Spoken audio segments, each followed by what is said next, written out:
고 장자연 씨 친구를 자처하면서 유명해졌던 배우 윤지호 씨가 그동안 상당한 후원금을 모은 것으로 알려졌는데요. 후원자들이 후원금을 돌려달라는 소송을 냈습니다. 자, 윤지호 씨를 위해서 나섰던 후원자들이요, 소송을 냈는데 지난 3월에 본인의 SNS 후원 계좌를 공개하고 장기전을 대비해서 오픈했다라고 했는데 그 규모라든지 사용처는 알려진 게 없습니다. 그리고 4월에는 비영리단체 지상의 빛이라는 것을 설립했는데 여기로 1억 원이 넘는 후원금이 들어왔습니다. 근데 여기에 후원을 한 분들이 약 400명 정도가 되는데 후원금을 돌려달라 이렇게 소송을 한 겁니다. 자, 여기에 대해서 윤지호 씨는 내가 뭐 후원금 구걸한 적도 없고 협박한 적도 없다 이렇게 얘기를 하고 있는데요. 자, 한번 짚어보겠습니다. 관련된 녹취 먼저 들어보시죠. 혹시 언제 다시 돌아올 계획이신가요? 심정 어떠신가요? 혹시 언제 다시? 제가 왜 무슨 심정이요? 나오시라고요. 저 지금 되게 피곤하죠. 지금 나와주세요. 이렇게 나와주세요. 걸을 수조차 없는데. 제가 있으실까요? 당연히 맞고서야죠. 그 죄가 없는데. 이게 증인을 대하는 태도세요? 굉장히 무례하세요. 알고 계셨으면 좋겠습니다. 그리고 기사 좀 똑바로 내주실래요? 계속해서 늘어나고 있어가지고 아마 예. 400명 가까이 될 것 같습니다. 국민청원을 하셨던 분도 이번에 그 소송인단에 포함이 돼 있습니까? 예, 그렇게 알고 있습니다. 지금 예상으로는 이제 좀 물질적인 피해하고 그다음에 정신적인 피해로 해서 피해 보상을 해달라는 부분입니다. 위자료라고 하잖아요. 정신적인 네. 손해에 대한 배상을 해달라. 그래서 그런 부분으로 생각하시면 될 것 같습니다. 지금 생각으로는 아마 3천만 원 이상 지금. 자, 책임질 의원, 지금 후원금을 돌려달라 이렇게 지금 얘기하는 건데 돌려줘야 할 것 같기도 하고요.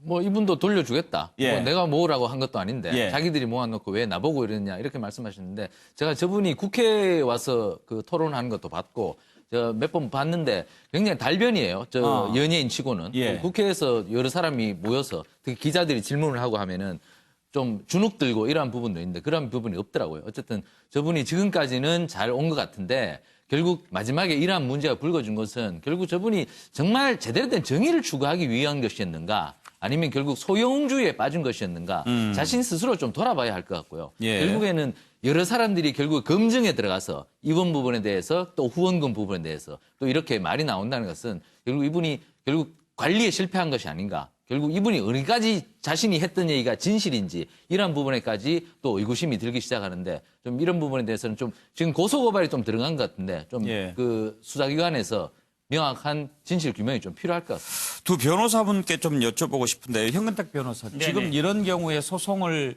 제기하면 어떤 네. 소송이 되는 겁니까? 결국은 뭐 반환 소송이 아니라요. 반환한다 그러면 뭐 징역, 이게 돈을 준 거니까 징역인데 징역을 취소하기는 쉽지 않은 것 같고 손해배상, 그러니까 사기로 고발을 했거든요. 그러니까 불법 행위로 인한 손해배상 청구가 될 것 같은데 예. 전제는 이게 사기가 돼야 되거든요. 예. 사기가 되려면 내가 이 돈을 어디다 쓰겠다 이렇게 얘기했는데 나중에 통장을 확인해 봤더니 다른 데 썼더라. 이랬으면 이제 사기가 될 가능성이 있는데 예. 그렇게 얘기한 건 아니거든요. 그냥 예. 그랬더니 쓴 거예요. 그러니까 예. 어찌 보면 이제 그 쓰는 용도 자체는 받은 사람한테 맡겨둔 거라서 과연 사기죄가 될 수 있을까 쉽지 않은 부분이 좀 있습니다. 예. 근데 이제 이런 부분이 있을 것 같아요.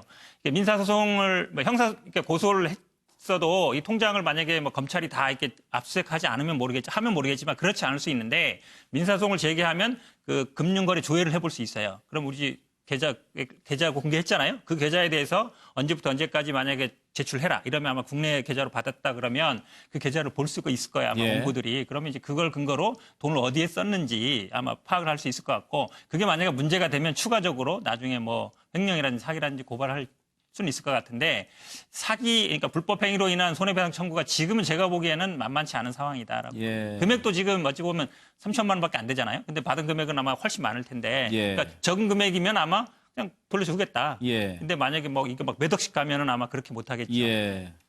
그런데 윤기찬 변호사, 지금 낸 분들은 많고 대체로 액수가 좀 소액이지 않습니까? 네. 심지어 1,000원짜리도 있다고 하던데 이런 경우에 이제 소송을 진행해서 만약에 돌려줘라 그렇게 하면 돌려주게 되는 거겠지만 그렇지 않게 되면은 그 후원금은 어떻게 처리가 되나요?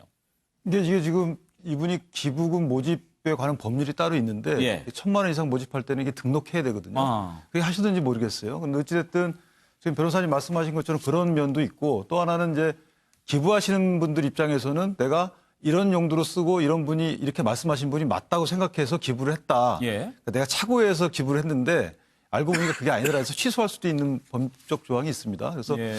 그게 뭐 해당할지 모르겠지만 그거 하나하고 또 하나는 이분이 어떤 비영리 단체를 만들어서 그걸 이용해서 하겠다라고 했기 때문에 이건 자기 돈이 아니고 그 비영리 단체에 소속될 돈을 위탁받은 거라고 볼 수 있기 때문에 아마 횡령죄도 성립 여부를 검토하지 않을까. 그래서 제 생각에는 돈이 부족하면 형사처벌을 통해서 합의를 보게끔 해서 돈을 이렇게 반환하는 이런 어떤 압박 방법도 생각해 볼 여지는 있어요. 차지영 교수님 보면 하여튼지 뭔가 이 뒤에가 좀 말끔하고 깔끔한 것 같지는 않아요.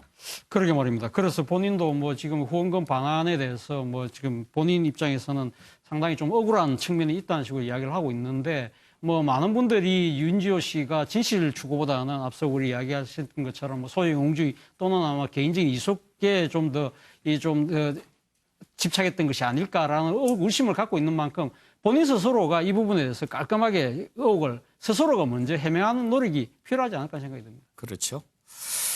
네.